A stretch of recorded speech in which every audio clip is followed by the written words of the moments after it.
Hello my dear students, as we all know that this is the practical season और हमारे chemistry के practicals जो है start हो चुके हैं, बहुत सारे अदर स्कूल्स में भी स्टार्ट हो चुके हैं। सो स्टूडेंट, आज के इस क्लास में मैं आपको डिटेल में समझाऊंगी कि जब हम प्रैक्टिकल करते हैं तो प्रैक्टिकल आंसर शीट में जो है किस तरीके से लिखा जाता है और हमारे कौन से प्रैक्टिकल किस वेटेज के होते हैं। इसके ऊपर मैंने प्रीवियस वीडियो भी बनाया था, but I think due to some technical issues the voice was not audible in those videos, right? So that's why I am making that video one more time. So चलो देखते हैं हम। जैसे हमारा पता है कि प्रैक्टिकल के लिए, केमिस्ट्री के लिए 30 मार्क्स रहते हैं, ठीक है? सो इन 30 मार्क्स को डिवाइड किस तरीके से किया जाता है, चलो देख लेते हैं। जैसे कि as we all know that the experiment 1, experiment 2 and experiment 3, so everyone has to write all the 3 experiment in their answer sheet, and it is compulsorily one you have to write all the 3 experiment, otherwise आपको उस particular experiment के जितने भी marks है वो आपको नहीं मिलते हैं। So let's start from first. As we all know that the first experiment is volumetric analysis. Volumetric analysis is often commonly referred as a titration, right? So ये होता है हमारा टाइट्रेशन जो हमें कंपल्सरीली करना रहता है, और जो उसका वेटेज जो रहता है that weightage is of 8 marks. अब हम देखते हैं salt analysis. So experiment number 2 is salt analysis in which we are finding out the cations and anions, and the weightage of that one is also 8 marks. Next one is content based experiment. Content based experiment is 6 marks. Now student, क्या होता है कि content based experiment में होता है कि आपको जो है डिफरेंट स्टूडेंट्स को डिफरेंट मिल सकते हैं। जैसे फॉर एग्जांपल अगर हमने क्रोमेटोग्राफी किया है, सो एक स्टूडेंट को क्रोमेटोग्राफी मिल सकता है, second student may get the functional group, and in that functional group also we are having the different types of different functional group like aldehydes. So some may get aldehyde, some may get ketone, and not only these two, there are some carbohydrate food sample, then the preparation of Mohs salt crystals and all. So आपको जो भी content based experiment के under जितने भी experiment करवाए गए हैं उनमें से इस एक्सपेरिमेंट नंबर 3 में उनमें से कोई भी एक एक्सपेरिमेंट आपको आता है। ओके, सो ये 3 एक्सपेरिमेंट जो है, ये 3 एक्सपेरिमेंट तो हर एक बच्चे को उनकी आंसर शीट में लिखना बहुत ज़्यादा ज़रूरी हो जाता है। और जो इतने मार्क्स है, so you can calculate in total 22 marks are there. In total 22 marks are there.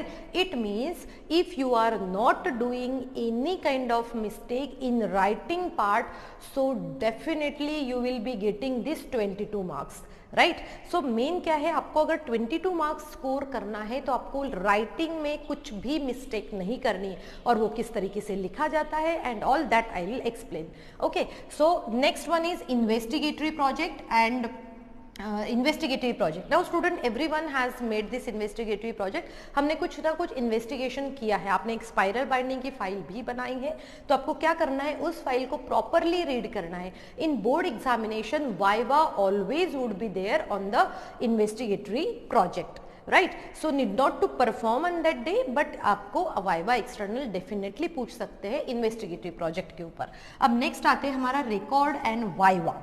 Record और वाइवा के 4 मार्क्स होते हैं। अब बहुत सारे बच्चों को मिसकंसेप्शन रहता है कि अगर अरे रिकॉर्ड और वाइवा के तो 4 ही नंबर रहते हैं, क्या करना है रिकॉर्ड देके, या फिर why to focus more on viva. But in chemistry, not only in chemistry, in all the practicals, viva is one of the thing which can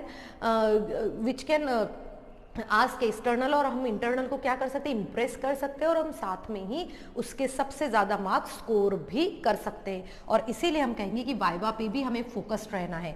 so student, distribution of 30 marks, I hope you understood. और आपको 22 marks कैसे gain करना है that I will be telling, and rest of this 2 marks will be depend upon your viva. Okay, so today first of all let's start with volumetric analysis. So students, अभी हम start करते हैं experiment number 1। Experiment number 1 जो है हमारा था volumetric analysis, जिसको हम टाइट्रेशन भी कहते हैं। सो हमेशा क्या होता है कि जो एम जो रहता है ये हमेशा आपको क्वेश्चन में गिवन रहेगा, and the aim is to prepare m/x standard solution of Mohr salt.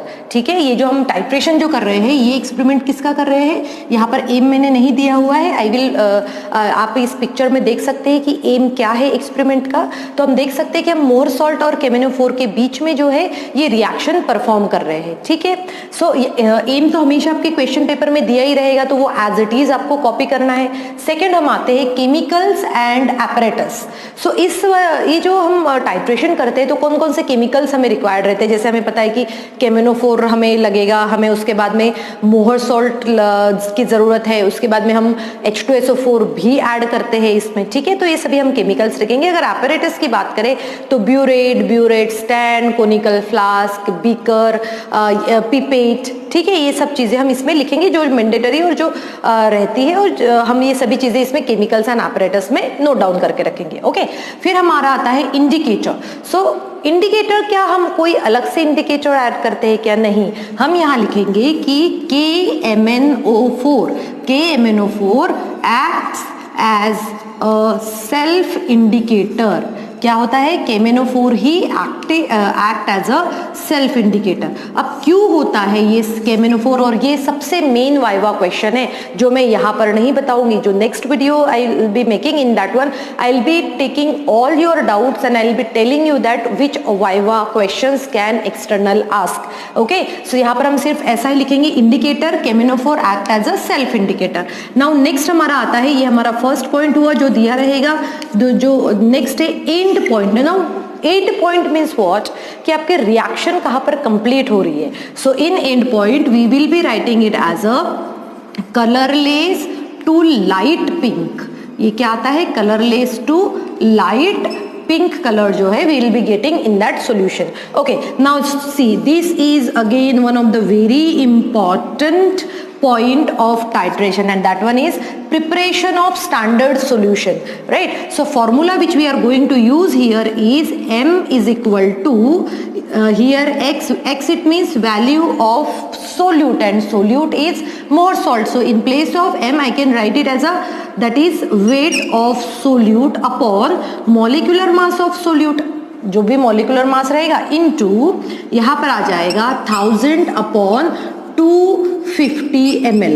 So student, हमारे लेबोरेटरी में लगभग स्टैंडर्ड सॉल्यूशन लगभग सभी के लेबोरेटरीज में 250 ml का होता है। तो आपको करना क्या है कि अगर 250 ml का स्टैंडर्ड फ्लास्क आपको मिल रहा है तो so you will be writing here as a 250 ml, और simply you will be putting the values which has been given, कि अगर 100 ml और 200 ml और 150 ml, whatever the value has been given, up to that we will be using that volume. So I will be writing here as volume in ml. Okay, let's solve it for M. Now student, molarity will always be given in the question. Molarity will always be given in the question, like M by 20. If the molarity of Mohr salt is given in the question, molarity of Mohr salt, so that molarity value we need to write here, and I will be writing here as 1 upon 20 is equal to, now WB we need to calculate upon MB means what? Molar mass of a Mohr salt, and you have to memorize this.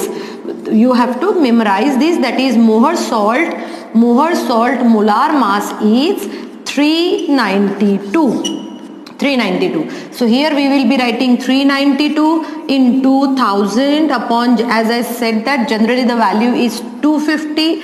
So we will be calculating the value of W, and it is, as I know the answer, that's why 4.9 gram. So student, whatever the molarity is given in your question paper, that molarity you can write here as 1 by 20. In case अगर ये 1 by 25 दिया है, so you will be writing it as a 1 by 25. In case 1 by 15, 1 by 30, 35, 50 कुछ भी हो सकती है molarity. Just you have to put that value here and calculate. And student, this is the amount which we will be taking to prepare standard solution, and how to prepare standard solution that I will be teaching you in the next class. Okay, सो ये तो हो गया, यहाँ तक के points हो गए। इसी तरीके से आपको आंसर शीट में भी लिखना है बोर्ड एग्जाम के। Then we will be moving to the next one after fifth. This is the sixth point that is chemical equations.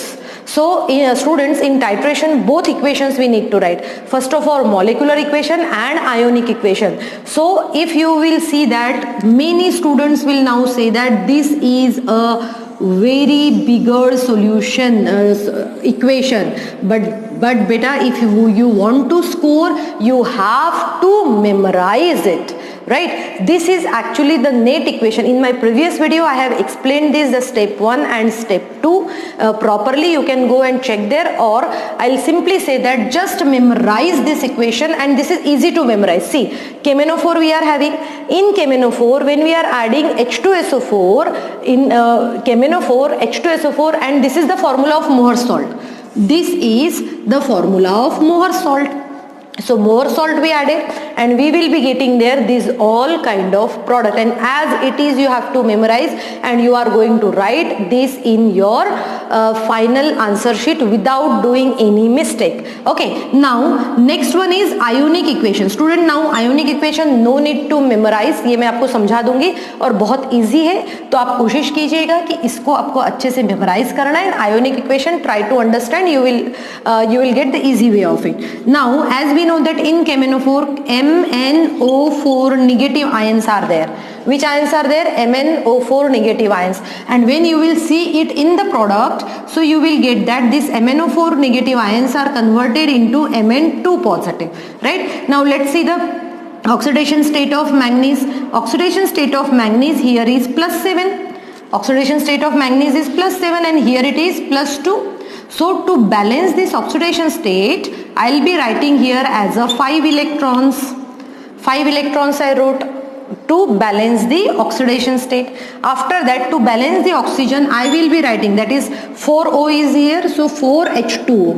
4H2O. Now to balance hydrogen, I will be writing here as a 8H plus. So this is one equation.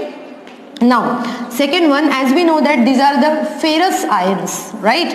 So here I will be writing as a ferrous ions converted into ferric ions. See, Fe3 positive. ठीक है, तो इसको balance करने के लिए हमें इस तरफ एक इलेक्ट्रॉन लिखना पड़ेगा.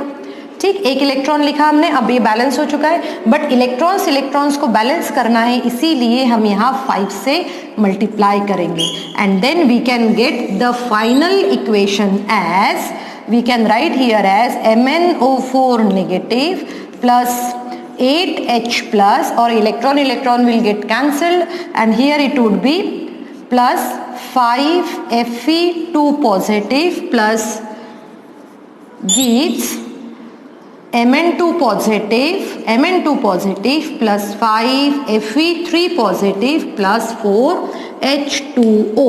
So student, in this way we are going to write ionic equation also. और titration में आपको आयोनिक इक्वेशन करेक्टली लिखना जरूरी है.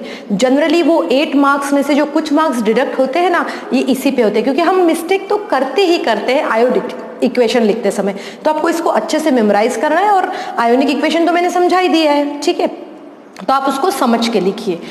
सो after chemical equation we will be writing here as a observation table, right. और observation table में हमें 2 observation भी हम लिख सकते हैं, यहाँ पर एक ही ऑब्जर्वेशन लिख सकते हैं, and that one is weight of watch glass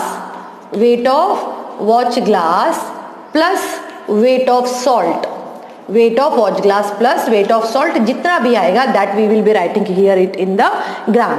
okay, now so आपको फिर आप एक्सपेरिमेंट करना स्टार्ट कर दोगे. जैसे मैंने पहले बताया कि मैं एक और वीडियो बनाऊंगी जिसमें मैं आपको बताऊंगी कि एक्सपेरिमेंट कैसे किया जाता है. सो इस तरीके से हम स्टार्ट करेंगे. Then we will be getting here some values. Consider that the initial reading, this one is the initial reading of burette, final reading of burette, volume of KMnO4 used, और यहाँ पर आ जाएगा वॉल्यूम ऑफ पिपेट. ठीक है, तो इसी तरीके से प्रॉपर आप टेबल बनाएंगे. उसमें ये फर्स्ट रीडिंग होगी. फर्स्ट हमेशा सभी रीडिंग्स आपको 0 से स्टार्ट करनी है, और इन केस आपकी फर्स्ट रीडिंग जो आ रही है वो है 9.7, and first reading is always greater than the other. ऐसा क्यों होता है? Because first time we don't know where the end point will कम.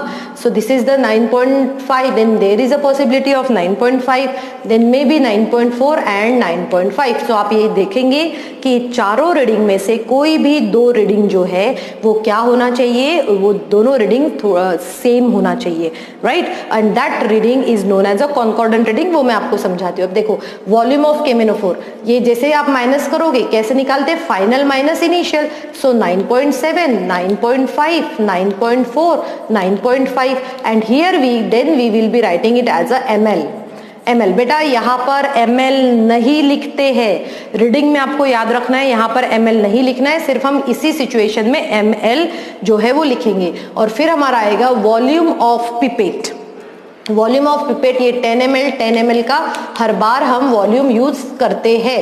अगर आपके स्कूल में कोई दूसरा पिपेट है जैसे 20 ml, 25 ml, so you can write here as a 10 in place of 10, 25 and all. Okay, so यहाँ पर जो है इसके बाद में अब ये है हमारा कैलकुलेशन। बिफोर कैलकुलेशन यहाँ पर आपको इस तरीके से लिखना है। ओके, यहाँ पर है ना, थोड़ा सा स्पेस देके आप यहाँ पर लिखेंगे कॉन्कॉर्डेंट रीडिंग। ये मैं फॉर्मूला जो है वो यहाँ लिख लेती हूँ, then concordant reading, after concordant reading, so concordant reading, it means similar repeating reading is considered as a concordant reading. So concordant reading is 9.5. Okay, now the calculation part is there. For calculation we will be using this formula as a m1 v1 upon m2 v2 is equal to n1 upon n2. So m1 is what? Molarity, and we are considering this for KMnO4, and below 1 is for Mohr's salt. Below 1 is for Mohr's salt. Okay, let's put all the values. m1 you have to calculate. फिर v1 क्या होता है, ध्यान से देखो, KMnO4 की ये जो कॉन्कॉर्डेंट रीडिंग रहता है, यही C की वैल्यू यहाँ आएगी अपॉन m2। हमेशा चलो देखो यहाँ पर क्वेश्चन में, देखो यहाँ पर क्वेश्चन में एम में जो है m2 दिया रहेगा, तो यहाँ पर हम लिखेंगे 1/20 इंटू V2 होता है वॉल्यूम ऑफ पिपेट। देखो यहाँ पर कुछ भी कंफ्यूजन नहीं होना चाहिए। बहुत सारे बच्चे यहाँ पर 250 लिखते हैं और फिर पूरा कैलकुलेशन जो है वो गलत हो जाता है, तो 250 नहीं लिखना है, हमें यहाँ पर लिखना है volume of pipette is equal to. Now what is this n1 and n2? So बेटा यहाँ पर देखो ध्यान से, number of moles, so 2 moles of KMnO4 reacts with 10 moles of FeSO4। So अगर आपकी मोलारिटी चेंज होती है, अगर आप डिफरेंट बच्चे को डिफरेंट मोलारिटी मिलती है, तो हमारा बाकी पूरा कैलकुलेशन सेम रहेगा, सिर्फ यहाँ पर डिफरेंस आएगा और एक यहाँ पर होगा। ठीक है, सो ये जो है हमने 2/10, ये भी 2/10 भी सभी लिखेंगे as it is.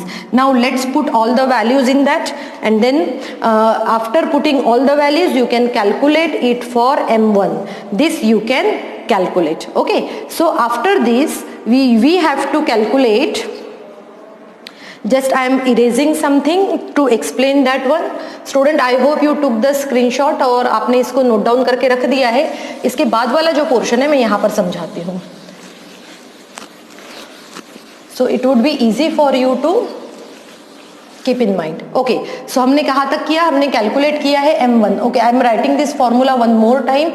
m1 into concordant reading is equal to 2/10 upon m2 कितना दिया था हमें क्वेश्चन में, 1/20 into volume of pipette, volume of pipette.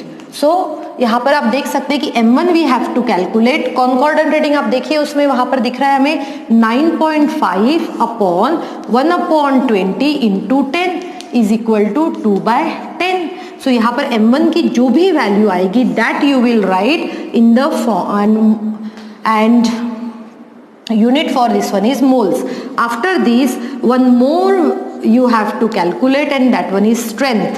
So strength हम कैसे कैलकुलेट करते हैं, strength is equal strength of whom we are calculating, strength of KMnO4। हम KMnO4 की strength कैलकुलेट कर रहे हैं और ये किस तरीके से करते हैं strength of KMnO4, यहाँ पर हम लिखेंगे molarity into molar mass, molarity into molar mass of KMnO4 MnO4.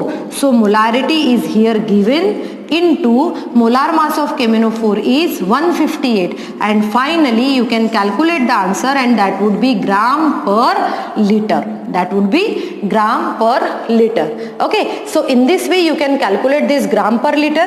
And student, next one, after observation table and calculation, after observation table and calculation, finally you have to write result. How we are going to write the result? Molarity of KMnO4 this value, strength of KMnO4 this value, and then after writing result we will be writing these precautions also. Writing precautions are also very important in chemistry practicals. ठीक है, तो आप सभी के files में precautions दी गई है. जैसे फॉर एग्जांपल अगर मैं कहूँ कि जो ब्यूरेट को हमें देखना रहता है कि इधर इट इज लीकिंग और not, and while filling the solution we have to be very careful. While handling pipette we are never holding that pipette from the bulb. ये ऐसी प्रिकॉशंस है. तो you can memorise any 3 precautions and then you can write there in the precautions column. So student, in this way, if you will follow my instruction and if you will write in this, nobody can deduct your marks in the writing part. So student, I hope you enjoyed today's class and understood. मैंने जो भी पढ़ा है वो सब आपको अच्छे से समझ में आ गया है. So हम नेक्स्ट क्लास में हम इससे किस तरीके से एक्सपेरिमेंट को कंडक्ट किया जाता है and what all viva questions would be there, that I will be explaining. Thank you student.